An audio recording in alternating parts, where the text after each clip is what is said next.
Friends இன்னைக்கு வந்து அவங்க கேட்டுட்டே இருந்தாங்க நாட்டுக்கோழி பிரியாணி வச்சுதா அப்படின்ட்டு.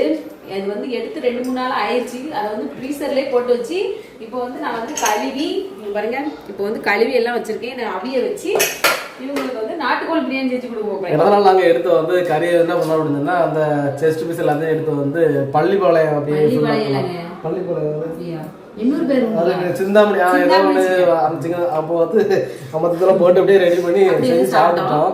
அது ஃபுல்லாக எண்ணெயா இருந்துச்சு. நான் செஞ்சேன் நல்லா தான் செஞ்சேன். நல்லா செஞ்சாலும் ஆனா கொஞ்சம் எண்ணெயா இருந்துச்சு. அப்போ அடுத்த டைம் சாப்பிட முடியாது. அடுத்த டைம் ஒரு வாட்டி தான் சாப்பிட முடியும். ஒரு வாட்டி செஞ்சாலும் நல்லா எண்ணெய் கொஞ்சம் அதிகமாகிடுச்சு. கம்மியா இருந்தா சூப்பரா இருக்கும். ஆமா, ஏன்னா வந்து எண்ணெய் கம்மியா இருந்தா நல்லா இருந்துக்கும். இன்னைக்கு என்ன சாப்பாடு செய்யப்பாருன்னா பிரியாணி. இப்போ அதில் வந்து கொஞ்சம் பீஸ்லாம் வந்து இருந்துச்சா அன்னைக்கு எதுவும் நேச்சுரலாக வந்துமா, சரி நம்ம ஏன் அதை வேஸ்ட் பண்ணுவோம் அப்படிங்கிறதுக்காக இன்னைக்கு பிரியாணி போடுவோம். அப்போ சில்லி வந்து பொரிச்சுடும் அப்படிங்கிறதுக்காக நாங்கள் வந்து இன்னைக்கு வந்து பிரியாணி. அதுதான் இன்னைக்கு ஒரு சின்ன வீடியோவா நீங்க வந்து பார்க்க போறீங்க. அதுவும் ஆமா, அதுவும் இப்ப வந்து நீங்க தான் செய்ய போறீங்க. நான் செய்ய போறது கிடையாது. நான் செஞ்சா நீங்க இப்போ ஒரு நேரம் சாப்பிட்டாலும் இது அரை நேரம் சாப்பிட கூட முடியாது. அப்போ நீங்க வந்து நான் எப்போதுமே என்ன சொல்லுவேன் தெரியுமா, நீ செஞ்சா நல்லாவே இருக்க மாட்டேங்க, ஏன் இப்படி செய்த அப்படி செய்த ஹோட்டல்ல செய்யற மாதிரியே வேணும்னாங்க. இல்ல ஹோட்டல்ல கூட ஒரு சாப்பிட்ற மாதிரி இருக்கும். இங்க அதுவும் முடியாது. ரெண்டாவது வந்து எனக்கு வந்து பாஸ்மதி ரைஸ் இந்த மாதிரிலாம் எனக்கு செய்யறது. நான் பிரியாணி வந்து பாஸ்மதி ரைஸோ இல்ல இந்த சீரக சம்பா பிரியாணி அந்த சாப்பாடு நாங்க வந்து போடுறது அப்படின்னா எதுவுமே கிடையாது. நவாப் அரிசி இருக்குல்ல, அதெல்லாம் நாங்க கூட எனக்கு அதுல சாப்பாடு எந்த சாப்பாடுல செய்யுமோ அது என்ன காரணம்னா தக்காளி சாப்பாடு மாதிரி மேக்ஸிமம் வந்து சொல்ல மாட்டேன். ஏன்னா கடையில் உள்ள பிரியாணிக்கும் நம்ம வீட்டுல செய்யற பிரியாணிக்குமே வித்தியாசம் இருக்கும், கொஞ்சமாட்டே இருக்கும். ஏன்னா அவங்க வந்து அஜினமோட்டா அப்படி நிறைய வந்து சேர்ப்பாங்க. நம்ம வந்து எதுவுமே சேர்க்க மாட்டோம். ஒன்லி நெய் அது இப்பதான் ஊத்தி பழகிருக்கேன், கொஞ்சம் நல்லா இருக்கு. இப்போ கொஞ்சம் ஒரு நேரம் சாப்பிட்டோம்னா கொஞ்சம் நல்லா திருப்தியா இருக்குது. அதனால அந்த ஒரு டைம் சாப்பிட்டு அப்புறம் நைட்டுக்கு வந்து தோசை இல்லை ஏதாவது வச்சு சாப்பிடுவோம். ஏன்னா எங்களுக்கு காலையில சாப்பாடு மேக்சிமம் காலையில சாப்பிடுவோம். அப்படி இல்லைன்னா இட்லி ஏதாவது மூணு ஜீவன் இருக்கு தெரியுங்களா. ஆமா, இப்போ மேல 3 பேர் இருக்கிறதுனால அவங்களுக்கு சேர்த்து இங்க ஒரு வேலை மீதி ஆயிட்டுன்னா இங்க ஃபுல்லா வெள்ளை சாப்பாடு அதுங்களுக்கு செஞ்சு கொடுப்போம். ஆமா, ஏன்னா கறி அதுக்கு எடுத்து போட்டோம் கொஞ்சம் நாளாயிடுச்சு. அதனால சரி நீங்க செய்யுங்க. குக்கர்ல வந்து நம்ம வந்து நாட்டுக்கோழியை நல்லா வேக வச்சுக்கணும், சரியாங்க? அப்பதான் நீங்க நல்லா எடுத்து சாப்பிடுறதுக்கு நல்லா இருக்கும். நான் எடுத்து சாப்பிடுறதுக்கா நீங்க எடுத்து சாப்பிடுறதுக்கா? நீங்களும் சாப்பிடுவீங்க, நானும் சாப்பிடுவேங்க, எல்லாருமே சாப்பிடுவேன். ரொம்ப பண்ணாதீங்க. இங்க பாருங்க, தம்பியும் அக்காவும் என்ன பண்றாங்க பாருங்க. என்ன பண்ணிட்டு இருக்கா? என்ன பண்ணிட்டு இருக்கா?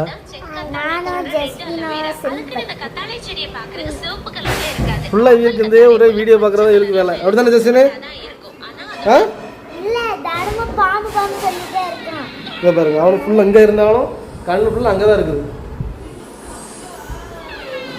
எப்போதுமே நீட்டா இருக்கும்னு சொல்லுவீங்க. இப்போ வந்து கொஞ்சம் கொஞ்சமா நீட்டா ஆகிட்டே இருக்கேன். நீட்டா ஆகிட்டு தான் இருப்பேன். ஏன்னா எந்த வேலை செஞ்சாலும் குப்பையெல்லாம் அள்ளி உடனே டஸ்ட்பின்ல போட்டுருவேன். ஆமா, ஃபுல்லா அங்க போட்டுருவாங்க. அங்க உள்ள நீட்னஸ் எங்க பார்த்தா தெரியும். இதான் நீட்னஸ். இப்படி இவ்வளவு தானங்க பாத்திரம் கிடக்காது. காலையில எப்படி சாப்பிட்டு போட்டு பாத்திரம் அப்படிதான் இருக்கும். அது சரிதான். இங்க பாருங்க, அரிசியை பாருங்க. இதுதான் அந்த அதை சொல்லுது பிரியாணி அரிசி. நாங்க இந்த அரிசி தான் மேக்சிமம் வந்து யூஸ் பண்ணுவோம். எங்களுக்கு அதுதான் பிடிக்கும். எனக்கு அது பிடிக்காதுங்க. சரி, எனக்கு பிடிச்சிருக்குல்ல, உங்களுக்கு பிடிக்கும், அது எங்களுக்கு பிடிக்கும், அவ்வளவுதான். மத்தபடி உனக்கு பிடிச்சாதான் எனக்கு பிடிச்சாதான். வயிறு வேற தான் போகுது தெரியுமா? அப்படிங்க திங்காமல இருக்கணும். ஃப்ரெண்ட்ஸ், எனக்கு ஒரே ஒரு மன கஷ்டம் தெரியுமா ஃப்ரெண்ட்ஸ்? என்ன சொல்லட்டுமா? என்ன? எங்க வீட்டுக்கு இவங்க கூட்டே போக மாட்டேங்காங்க. போனாலும் ஒரு நாள் கூட தங்க விட மாட்டேங்காங்க. கேட்டா இந்த 10 வருஷத்துல மேக்சிமம் வந்து பவி ஒரு 20 முத பாப்பா பிறந்த அந்த டைம்ல எப்படின்னா ஒரு மாசம் இருந்திருப்பியா? 40 நாள் 39 நாள் மொத்தம். இந்த 10 வருஷத்துல ஒரு மீறி போச்சுன்னா ஒரு 80 நாள். 80 நாளா? 7 மாசத்துல எங்க அம்மா எனக்கு அழகா போட்டு கூட்டு போயிட்டு, அது உங்களுக்கு தெரியுங்களா?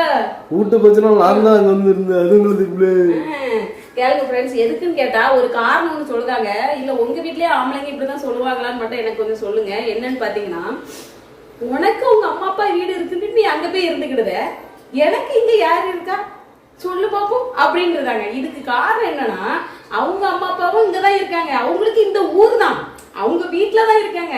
அவங்க ஃப்ரெண்ட்ஸ், அவங்க சொந்தக்காரங்க எல்லாமே இந்த ஊர் தான். ஆனா அவங்க சொல்ற வார்த்தை பாருங்க, உங்களுக்கு உனக்கு அவங்க அம்மா அப்பா இருக்காங்கன்ட்டு நீ அங்க போய் இருந்துக்கிடுத, ஏன்னா ஒருத்தர தானே இருப்பேன் அப்படிங்க. ஒரு நாள் ஒரு 2 நாள் இருந்துட்டு கோவத்துக்கு என்ன ஆச்சு? ஒரு நல்ல கேள்வி. இப்ப எப்படின்னா இவங்க அம்மா அப்பா வீட்டுக்கு போய் உட்காந்துட்டான்னு வைங்களா, ஒரு நாள் போய் உட்காந்துட்டா அப்படின்னா அன்னைக்கு ஃபுல்லா எனக்கு வந்து சாப்பாடு நான் எங்க அம்மாட்ட வந்து அம்மா எனக்கு இதை போட்டுதா அதை போட்டுதா அப்படின்னு சொல்லிட்டு கேட்கவும் மாட்டேன். 21 வருஷம் உங்க அம்மா கிட்ட தானே சாப்பிட்டுட்டு சரி, நீ இப்போ நீ ஏதாவது சாப்பாடு செஞ்சா எங்க அம்மா மேக்சிமம் ஃபுல்லாவே அவ தான் செஞ்சு சாப்பிடுவா. எல்லாம் அங்கேயே எல்லாம் எங்க அம்மா எல்லாமே சாப்பாடு எல்லாமே எங்க அம்மா தான் அவ பொருள் எல்லாம் வாங்கி அவளை சாப்பிடுவா. இப்போ இவையே என்னன்னா ஏதாவது ஒரு நல்ல நாள் கெட்ட நாள் அப்படின்னா கூட என்னைக்காவது இவளுக்கு மனசு இருந்தால் தான் எங்கள் வீடு கொடுப்பாங்க, அப்படி இல்லாட்டா கொடுக்க மாட்டாங்க. அப்படி எங்கள் அம்மா ஒரு வேலை இருந்தா அப்படின்னா எம்மா வேணா வந்து எடுத்துக்க அப்படின்னு சொல்கிறதோ சரி. இந்த நான் வந்து பாசத்தில் மிகுந்த ஆள் அப்படியே இது பண்ணுறது நான் என் வாழ்க்கையை பார்க்கேன். இப்படி மொத்தத்தில் நான் ரொம்ப எல்லாருக்கிட்டையும் சரி ரொம்ப ரொம்ப அட்டாச் ஆகி அப்படியே அப்படிதான் சொல்லுவாங்க. நானே அட்டாச் ஆகி ரொம்ப நாளுன்னு சொல்லுவாங்க. நான் எப்படி சொல்றதுன்னா நான் கல்யாணம் முடியதுக்கு முன்னாடி அம்மா கிட்டே இருந்தோம் எல்லாரும். இப்ப தனியா எப்படி இருக்கிறதுனால சரி அப்படின்னு சொல்லிட்டு இப்ப அம்மா இது அது அப்படின்னு ஆயிடுச்சு. இப்ப உங்க அம்மா அப்பா கிட்ட போய் போன உடனே அங்க என்ன ஆகுதுன்னா அவங்க ஃபுல்லா ஒரு நாள் இருப்பான். அந்த ஒரு நாள்ல இவ அவங்க வீட்டுல என்னத்தை தான் சொல்லிட்டு பாய்ந்துடல அங்க இருந்து சண்டை போட்டு என் உயிரை வாங்கி இங்க வந்தது ஏன்டா அங்க அனுப்பிவிட்டு அங்க உள்ள சண்டையெல்லாம் இங்க இழுத்துட்டு வந்து என் மண்டையில போட்டு தப்பி என்ன பைத்தியக்காரன்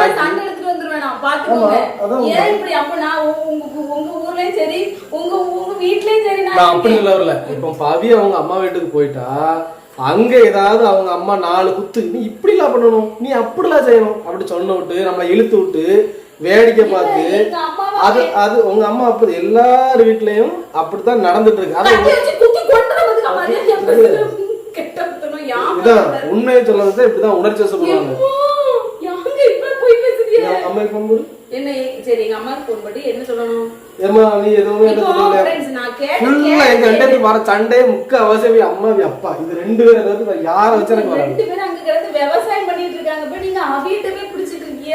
அவியெல்லாம் யாரும் என்னோட கேள்வி என்னன்னா 2 நாள் எங்க அம்மா வீட்ல போய் எனக்கு இருக்க விட மாட்டீங்கன்னா இப்போ உனக்கு தேவைன்னா 2 வருஷம் 2 நாள் என்ன 20 வருஷம் 30 வருஷம் வாழ்நாள் அங்கே இருந்துங்க வராதேங்க. எத்தனை வருஷம் வாழ போறதுங்கிறதே தெரியல. கடவுள் எப்ப தூக்க போறாருன்னே தெரியல. அதுக்கு முன்னாடி 20 வருஷம் 30 வருஷத்துக்கு போறியா?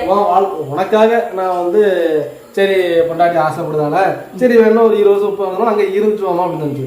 நீ இங்க வந்து இத்தனை வருஷம் 19 வருஷத்துல அங்க வந்தா இன்னைக்கு 10 வருஷத்துல என்னோட இருக்க இன்னும் 9 வருஷம் நான் வந்து உங்க அப்பாவுக்கு வந்து உங்க அப்பாவோட இது அதிகமா வளர்த்ததுக்கு 9 வருஷம் நான் தான் பார்க்கணும்னு வளர்த்துருக்கேன். எங்க அப்பா 19 வருஷம் நீங்க 10 வருஷமா என்ன ஒரு 9 வருஷம் எப்படியாவது வளர்த்துட்டு சொன்னா இது ஒரு பிள்ளையா இருக்கும். நீங்க நல்லா ஜாலியா உங்க ஃப்ரெண்ட்ஸ் கூட நல்லா சுத்திட்டு அலைதிய அங்க இருந்துட்டு நீங்க சாப்பிட்டீங்களா அப்படின்னா நீயும் என்ன சாப்பிடாட்டா உனக்கு என்ன பண்ணு. நீயும் உங்க அம்மா வீட்டுல போய் நல்லா ஜாலியா சுத்தி இருந்துட்டு பொறுமையா வா.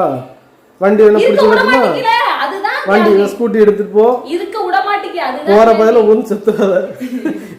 நீ தவறால 4 பேர் அடிச்சு கொண்டு போட்டு போயிருவான்.